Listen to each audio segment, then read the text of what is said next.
જો આપણે સૂત્ર છે મધ્યસ્થ હોતાનો m બરાબર l પ્લસ કૌંસમાં n minus n upon 2 minus cf છેદમાં f ગુણ્યા h બરાબર.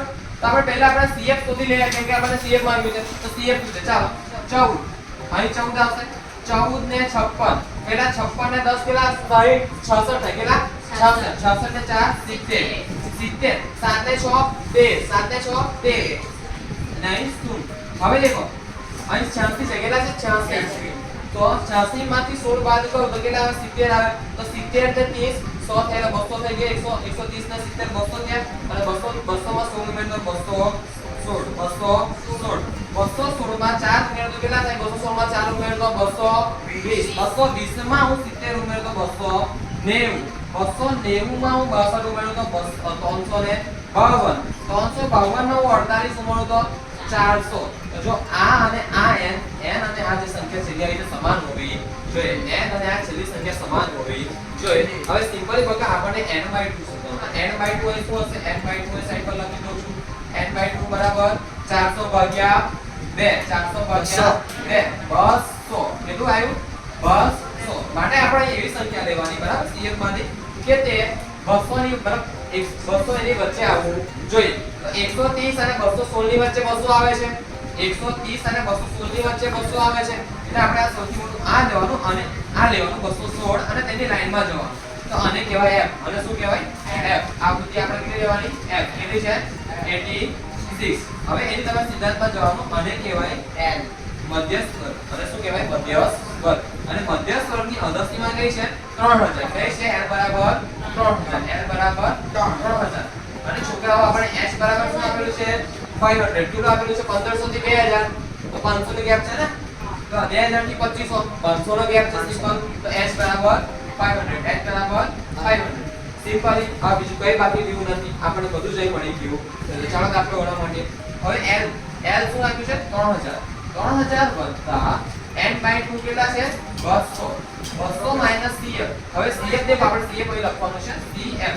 તો આ જે આવૃત્તિ આપણે કીધી 86 તેની ક્રોસમાં જાય તેને cf કહેવાય. શું કહેવાય cf. તો cf છે 130 કેટલા છે 130 તો cf 130 upon f. હવે f કેટલા છે 86 ગુણ્યા h કેટલા છે 500 આટલું હવે પડી પછી આગળ છે 3000 વત્તા 200 માંથી 130 જાય તો 70 છેદમાં 86 ગુણ્યા 500 ઓકે સિમ્પલ એ ધ્યાન આપજો. હવે જો છોકરાઓ છેલ્લે બહુ મોટી ગણતરી ના થાય એટલે એ માટે આપણે એના ટુકડા પાડી દઈએ. હવે ધ્યાન નહીં જો 35 દુ 70 થાય અને અહીં દેખો 43 દુ 86 છે ને ના હોલ પર તો એમ કરી દેવાના 42 6 2 ચોકુ 8 તો સિમ્પલી બગડો ગયો આ હોલ પેડી હા પછી ધ્યાન આપ 3000 વત્તા 35 ભાગ્યા 43 ગુણ્યા 500 તો સિમ્પલ તો 35 ગુણ્યા 5 કરશો તો તમને જવાબ મળી જશે 5 25 તો વધી 2 5 તારી 15 ને 2 17 તો 3000 વત્તા 175 પાછળ 2 શૂન્ય 502 શૂન્ય તો ને 5 ગુણ્યા 100 તો 2 શૂન્ય છેદમાં 43 43. જો અહીં લગીનું બધું લખી લો અને વિડિયો કોલ વાળા જે પણ છે તે વિડિયો પોઝ કરીને બધું લખી લે. ઓકે 1 મિનિટ 2-3 સેકન્ડ રવા દેતા એટલે વિડિયો પોઝ થશે થોડો દેખાય છે ચોખ્ખું વિડિયોમાં ઓકે અને પછી આગળની ગણતરી કરાવો ચાલુ પૂછીને ગણતરી કરી દઈશ વિડિયો પોઝ કરો. ચાલો હવે આપણે 175 00 ભાગ્યા 43 કરવાનું ચાલો કરીએ 175 તો જો આપણે 4 નો ઘડિયો આવડે છે 4 * 4 4 * 8 4 * 12 4 ચોકુ 16 એટલે આની આસપાસ સંખ્યા આવે તો 43 ચોક પહેલા કરીએ 43 ચોક 4 તારી 12 વધી 1 4 ચોક 16 ને 17 છે ને આવી ગયું તો 43 ચોક 172 હવે ધ્યાન રહે 5 માંથી 2 જાય તો 3 7 માંથી આ 0 ને 0 હવે આ 0 ને નીચે ઉતાર્યો 43 ના ગણ્યામાં 30 આવે ના આવે એટલે શું મૂકીશું શૂન્ય મૂકીશું હવે હજુ અહીંથી આ શૂન્ય ઉતારે કેમ કે ભાગ ચાલ્યો નહીં હવે જો ભાગ ના ચાલે એટલે શૂન્ય મૂકું બરાબર ને હવે હવે આ શૂન્ય નીચે ઉતાર્યો અહીં એટલે 300 થયા 4 × 4 4 × 8 4 × 12 4 × 16 4 × 20 4 × 24 4 × 7 28 એટલે 43 × 7 કરીએ તો કદાચ આની આસપાસ જવાબ આવે 43 નો ઘડિયો મને નથી આવડતો માનું તો નથી આવડતો હા બધાના મોટા ભાગે 20 25 30 લગીના ઘડિયા આવડતા ના આવડે એટલા માટે મગજ શું કરવાનું મગજમાં કોઈનો પણ ઘડિયો ચાલતો હોય જેમ કે 75 નો ઘડિયો ચાલે તો સાતરાણ લાઈન લેવાની કઈ લેવાની સાતરાણની ઘડિયા તે અહીં 43 તો ચાલે તો ચોગડાનો ઘડિયો લેવાનો બરાબર ચોગડાનો તે એટલે ચોગડા 4 × 7 28 તો આની આસપાસ આવશે બરાબર આપણે કરીએ 43 7 7 તારી 21 21 1 વધી 2 4 7 ચોકુ 28 7 ચોકુ 28 28 ને 30 તો વધી જાય છે 300 ને એટલે 43 સમ તો હશે ને 43 સમ કરીએ 43 સમ 6 તારી 18 6 તારી 18 એ 8 વધી 1 6 ચોક 24 25 25 તો 43 સમ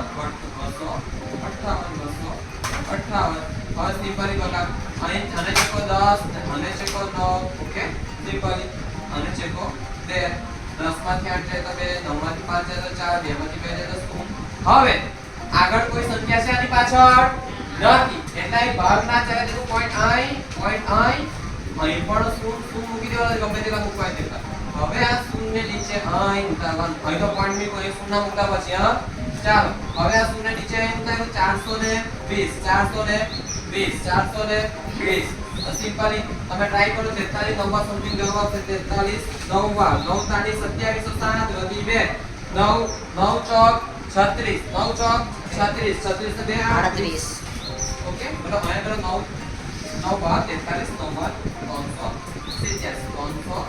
387 सिंपल ओके आ 13 ने आ 20 आ 13 અને આ 20 તો 33 જેવો થાય બરાબર છે વાત કઈ કરો ના હોત પડે તો એને કર રાખો અને ચેકીને 10 અને ચેકીને 10 અને ચેકીને 11 અને ચેકીને 3 10 માંથી 7 જાય તો 3 11 માંથી 8 જાય તો 3 ને 3 માંથી 3 જાય તો 0 કેટલા 0 હવે જો આગળથી હજુ એક શું ઉતારું 330 ઓકે તો સિમ્પલી આપણે જે 43 7 301 થાય એની આસપાસ 43 28 કરતા વધી જશે આની કરતા વધી જાય આપણે કરીએ 43 7 તો કેટલા આયા 301 બસ આપણે પોઈન્ટ પછી બે આંકડા જોઈએ તો ચાલો એને મૂકી દઈએ 3000 વત્તા 406.97 406.97 તો સિમ્પલ જવાબ આવી ગયો 3406 ઓકે આ સમજ પડી તો આ જવાબ આવી ગયો 3000 વત્તા ના આવડે તો અહીં સરવાળો કરી લેવાનો 3000 વત્તા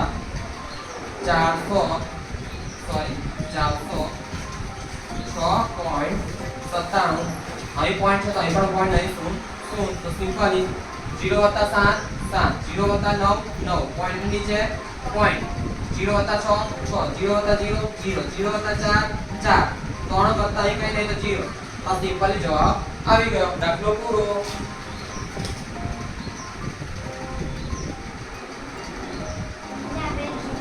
દાખલો ઉતારી લો બકા અને શીખજો જાતે બે ત્રણ વખત દાખલો ગણજો ચાલો ઓફ કર દો બકા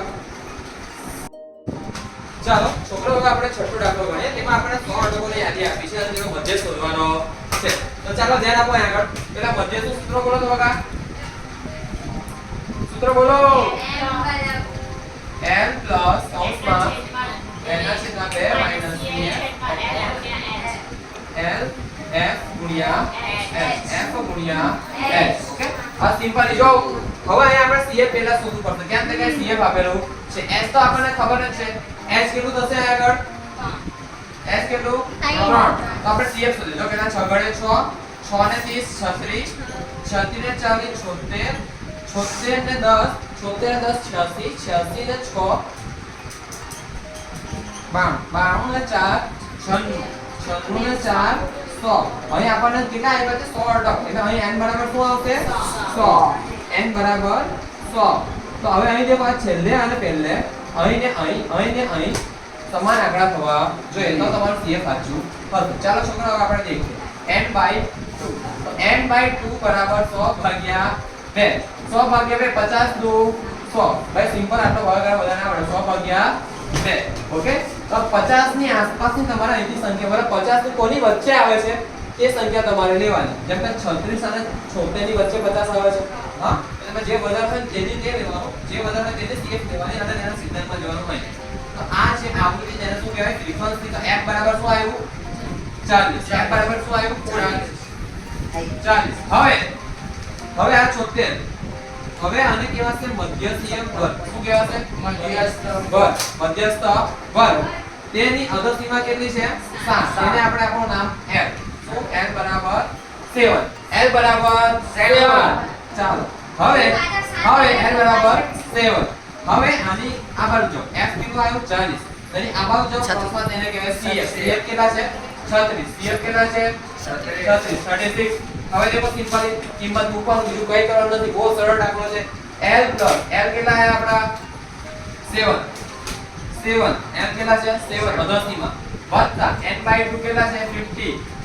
n/2 50. CF કેટલા છે? 36 upon f. f કેટલા છે? 40 into h. h કેટલા છે? તો આગળ 3 7 વત્તા 50 માંથી 36 જાય તો 14 ભાગ્યા 40. 14 ગુણ્યા 3 છેદમાં 7 વત્તા 44 45 ભાગ્યા 40. 45 ભાગ્યા 40. સિમ્પલી જો હવે દેખો આગળ છેદ ઉતાર તો ઉડાઈ દેવાના. 21 નું 42 20 નું 40 2 ગયા. સિમ્પલી હવે 7 વત્તા 21 ભાગ્યા 20 7 21 વત્તા 1.05 8.05. સિમ્પલી ડાયરેક્ટ ભાગાકાર નાખવાનો. 20 ને જો 1.05 આવે કેટલો? 1.05. જો ના નોંધ પડતો શીખવાડું 21 ભાગ્યા 20 કરો એટલે સિમ્પલ એક વાત કહું, મગજમાં ગણતરી કેમ નહીં કરવાની. જો 20 છે 20 ને એવી સંખ્યા બધા તેના કરતા વધારે શું આવવા જોઈએ છે અને આગળ એકડો આવવો જોઈએ. તો 20 પંચા 100. 20 પંચા 100. देखो અહીં સાઈડ પર કરું છું ગણતરી 21 ભાગ્યા 100. આ અલગ જ છે કઈ ધ્યાન નહીં. 21 ભાગ્યા 100 તો 20 ને તમારે 100 બનાવો તો 10 તો બને નહીં, એમ કરતા ઓછા થાય કરતા વધારે 1000 બનવાય તો બની શકે છે. તો તેને 100 બનાવો તો 20 પંચા 100. નીચે 5 વડે ગુણું તો ઉપરવાળું ખોટું ના લાગવું, ઉપરવાળું પર 5 વડે ગુણી લેવું. જો 20 પંચા 100. 21 પંચા 5 * 5 5 દુ 10. સિમ્પલી ધ્યાન નહીં ये बोलते हैं तो 21 भाग्या 20 में डायरेक्ट 1.05 केम માં લખ્યા તે શીખવાડું છું ધ્યાન નહીં. 21 ભાગ્યા 20. હવે 21 ભાગ્યા 20 તો સિમ્પલી મેં તમને શું કીધું 20 ને તમે એવા બનાવો કે તે આગળ એકડો અને પાછળ શું ના આવે. તો 10 તો બનાવો ને કેમ કે તે કરતા ઓછા કહેવાય. તો 20 ને શું બનાવો 100 બનાવશો તો 20 પંચા 100. નીચે 5 વડે ગુણો ને તો ઉપર વાળા ખોટું ના લાગવું જોઈએ, બંનેના ખાવાનું સમાન ખવડાવવું જોઈએ. અહીં પણ 5 કરી દીધું. 20 પંચા 100. 21 પંચા 5 * 1 5 5 દુ 10. તો સિમ્પલી નીચે બે શૂન્ય જતા કેટલા પોઈન્ટ આપવાના 2. અહીંથી ચાલુ કરવાનું 1 2 તો 1.05 અહીંથી ચાલુ કરવાનું 1 2 દાઈ બાજુ ખસેડવાનો પોઈન્ટ 1.05 મેં સિમ્પલ લખ્યું છે એટલે એનો જવાબ આવે છે 8.05. દાખલો પૂરો ઉતારી પાડો. ઓકે પોસ્ટ કર્યું નહીં કર્યું સબસ્ક્રાઇબ. ઓકે શાંતિથી દાખલો ઉતારો અને વિડિયો કોલ દ્વારા પોસ્ટ કરીને દાખલો ઉતારવા માંડજો, બરાબર છે? ચાલો કટ કરી વિડિયો. જો છોકરાઓ મને સવાલ પૂછે છે ઘણા બધા કે અહીંયા તમે આ દાખલો કેમ ના કર્યો, બરાબર? ડાયરેક્ટ 1.05 કેમ ના લાયા, અહીં 5 કેમ ન મૂક્યો? તો બકા આની પાછળ એક ગણિતનો નોર્મલ સિદ્ધાંત કામ કરે છે કે તમે છેદમાં શૂન્ય હોય ને, છેદમાં શૂન્ય હોય ને આગળ એકડો હોય તો તમે ભાગાકાર સરળતાથી થઈ શકે, પોઈન્ટ તમે સરળતાથી કાપી શકો. જેમ કે અત્યારે મેં અહીં લખ્યું છે 5/4. આ બાહ્ય છે વસ્તુ, બરાબર છે? મતલબ ચોપડીમાં નથી, હું શીખવાડું છું 5/4. તો સિમ્પલી બકા તમને ખબર છે કે 5/4 અહીં ચોખ્ખું આપેલું છે. મેં તમને ત્યાં શું કીધું કે આગળ એકડો હોય તો પાછળ શૂન્ય ગમે તેટલા તમે મૂકો હોય તો મૂકી શકો, પણ સંખ્યા કરતા ઓછું હોવું જોઈએ નહીં. તો સિમ્પલી તમે તો 4 પછી 10 આવે, 4 પછી કેટલા 10 જેને પાસે શૂન્ય હોય અને આગળ એકડો હોય. હવે 10 પછી કેટલા આવે 100 આવે. તો 4 ને કોઈ સંખ્યા વડે ગુણી તમે 10 કરી શકો. 4 * 4 4 * 8 4 * 12 12 અને 8 ની વચ્ચે 10 છે પણ તેને 10 કરી શકાય નહીં. પછી સિમ્પલી ધીરે ધીરે તમે ઘડિયા પાકા કરો તો તમને ખબર પડશે કે 25 ચોકુ 100 થાય. કેટલા ચોકુ 25 ચોક 100 થાય. કેટલા ચોકુ 25 ચોક 100 થાય. તો 25 ચોક 100 થાય એટલું તમને ખબર છે. હવે આ નીચે વાળા તમે ગુણો ને, હા, તો ઉપર વાળા પણ ગુણવું પડે. કેમ કે એને ખોટું લાગે છે તે લીધું તમારે પણ લેવાનું જ. હા, નીચે વાળા તું એ ખાધું તો અમારે ઉપર વાળા પણ ખાવાનું ના રદ થઈ જાય બરાબર છે એટલે ઉપરવાળો તો 25 વડે ગુણ લેવાનો જો 25 ચોકુ 100 5 શું 5 25 વધી 2 5 દુ 10 ને 125 હવે જો છેદમાં કેટલા શૂન્ય છે 2 હવે 125 ને છે ને એમ પણ લખાય 125 ને એમ પણ લખાય 125.0 125.0 એટલે પોઈન્ટ અહીં હતો કયો હતો અહીં છે તો છેદમાં તમે 100 મૂકો ને તો શું થાય આ પોઈન્ટ ડાબી બાજુ શું કરશે ડાબી બાજુ ભાગાકાર કરો તો પોઈન્ટ કઈ બાજુ કરશે ડાબી બાજુ કઈ બાજુ કરશે ડાબી બાજુ કરશે ગુણાકાર કરો તો જમણી બાજુ કરશે હવે અહીં ભાગાકાર છે અને છેદમાં 100 છે તો સિમ્પલી પોઈન્ટ જો અહીં હતો અહીંથી ક્યાં જશે અહીંથી ક્યાં જશે અહીં બરાબર ને એટલે 5 થી જશે બગડા પર અને બગડા 5 ને વચ્ચે પછી એકડાની બગડાની વચ્ચે એટલે 1.25 માં બે શું હોય તો 2 પોઈન્ટ કાપવાના કેટલા પોઈન્ટ કાપવાના 2 પોઈન્ટ કાપવાના તો 1.25 સિમ્પલી આવી બાકી તમે પેલો ભાગાકાર કોણ કરો કે 5 ભાગ્યા 4 એટલે કા ડાયરેક્ટ મગજમાં જવાબ આવી જાય આ ગણતરી પહેલા અઘરી લાગે પણ જેમ જેમ મગજ વધારે ફાસ્ટ થાય તો ગણતરી બહુ ઈઝી છે એકદમ સુપર ફાસ્ટ રીતે કેલ્ક્યુલેટ કરી શકો તમે પોઝ કરતો વિડિયો જો હવે આપણે એ જ રીતના દાખલા બેઝિક ના દાખલા વળી ગણવાના છે 4 ભાગ્યા 5 છે તો 5 ને તો નીચે છેદમાં શૂન્ય લાવવા માટે અથવા એક શૂન્ય અથવા બે શૂન્ય લાવવા માટે કેટલા વડે ગુણો 5 દુ 10 5 દુ 10 5 દુ 10 5 દુ 10 તમે 100 પણ એને કરી શકો છો બરાબર ને 20 50 100 20 વડે પણ ગુણાય પણ સિમ્પલી 10 આવે છે તો વેલ્યુ નીકળ થાવ હવે 4 ને પણ જો નીચે વાળા 2 વડે ગુણો તો ઉપર વાળા પર કેટલા વડે ગુણવાનું 2 વડે હવે દેખો 4 દુ 8 5 દુ 10 છેદમાં કેટલો શૂન્ય છે હા છેદમાં એક શૂન્ય છે તો પોઈન્ટ અહીં હોય ને અહીંને ઉંચકીને કઈ બાજુ લઈ જવાનો તો 0.8 અહીંથી ક્યાં લઈ જવાનું અહીંથી કઈ બાજુ હવે 1 ના છેદમાં 2 2 ને હું કેટલા વડે ગુણું તો 10 થાય 5 એમ એવું નહીં કે તમે 10 કરો 100 પણ કરી શકો 1000 પણ કરી શકો સિમ્પલ નાની સંખ્યા લો તો સરળતાથી ગણતરી થશે ચાલો 2 ગુણ્યા 5 1 ને 5 વડે ગુણવાનું ખોટું નહીં લગાડવા દેવાનું કોઈ નહીં 2 પંચા 1 પાંચું 1 પાંચું 5 સિમ્પલી 0.5 ચાલો આપણે આ કરીએ 5 ને કેટલા વડે ગુણો 10 થાય 5 દો 10 ઉપરવાળા પર ગુણવાનું 7 દો 14 છેદમાં 10 તો સિમ્પલી 1.4 હવે આ ધ્યાન આપો 2 ને કેટલા વડે ગુણો તો 10 થાય 2 પંચા 31 ને 5 વડે ગુણો 5 એકુ 5 5 તારી 15 તો સિમ્પલ 15.5 વિડિયો ઓફ કરી દે